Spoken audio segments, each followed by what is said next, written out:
dito? Hindi ko pinagsisiksikan yung sarili ko. Tanging yung asawa mo nagdesisyon. Siyempre, sasama ako sa kanya kasi mahal namin yung isa't isa. Kahit sinabi niya pa, kung may delikadesa ka, hindi ka mo gagawin yan! Hoy, matanda ka! Huwag ka makialam dito! Huwag mo akong mamatanda! Ma! Matanda! Huwag mo akong mamatanda! Matanda! Bebo! Si mama mo! Alam mo ka lang mo! Ma! Ano ba? Ano ba, Rans? Tumigil ka na! Tumigil na! Wala ka rin kasi ng nanay mo! Bastos ka! Ganyan ba tuturo mo sa anak mo? Tumahimik ka kayo! Nai-stress ako! Ayoko ma-stress! Bakit ka? Nasa pamamahal kita. Ano ba? Masasabi ka, pahihintuin mo ako? Pahihintuin mo kami? Bakit hindi, ha? Tumahimik ka! Tumahimik ka! Bunganga mo! Babe, okay ka lang? Hindi ako okay! Pagsabihan mo yung dalawang yan! Sampid ka lang dito. Kaya pwede ba?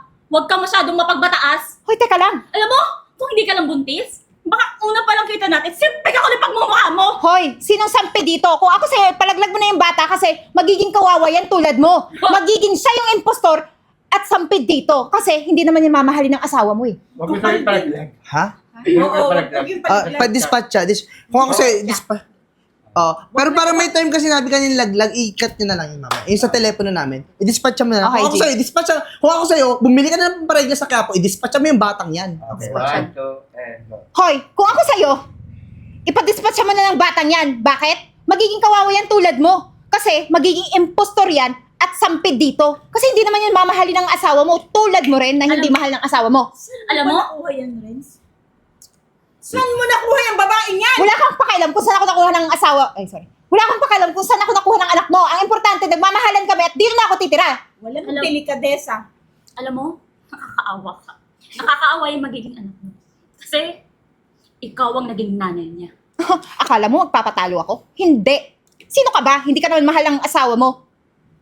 Tama na, Aryan. Ma, dito na titira si Eden kasi ako yung may gusto.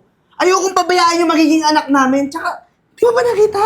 Ang layo-layo kay Aryan. Bakit ka nagdidesisyon mag-isa, Renz? Hindi mo man lang sa akin sinabi. Bakit kailangan ko bang humingi ng desisyon sa'yo? Kayo ng bahay to? Sino Okay. Kayo ng bahay to? Sino nagbabayad lahat? Kayo na kumasa? Ah, ganun. Bahay mo. Kaya nagdesisyon ka ng ganyan. Hindi nagdala ka ng babae dito, narito yung tunay na asawa mo, narito yung nanay mo. Oh. Wala ka talagang respeto. Ma! Wala na akong pakialam sa mga respeto na yan. Ang importante sa akin yung magiging anak ko kay Eden. Ito yung mahal ko, ma. Hindi mo ba naiintindihan? Hindi mo ba naiintindihan din? Paano to? Paano tong asawa mo? Paano yung legal na asawa mo? Eh, di magiging katulong siya. Eh, di siya yung umalis! Ito kayo ang umalis. Kayo ang umalis! Ako, huwag mo na akong sasaktan, ha? Huwag mo akong sasampalin sa sarili kong bahay. Baka ikaw paalisin ko dito. Wag na wag. Dadapo yung kamay mo sa mukha ko. Naintindihan mo? Alam mo, wala akong pakialam sa inyong dalawa. Kung gusto yung umalis kayo, ma, kahit ikaw, ma, umalis kayo, wala akong paki. Basta dito kami titira. Kung ayaw nyo umalis, sama-sama tayo dito sa impyerno. Renz, ginawa mo lang kung Tama na! sa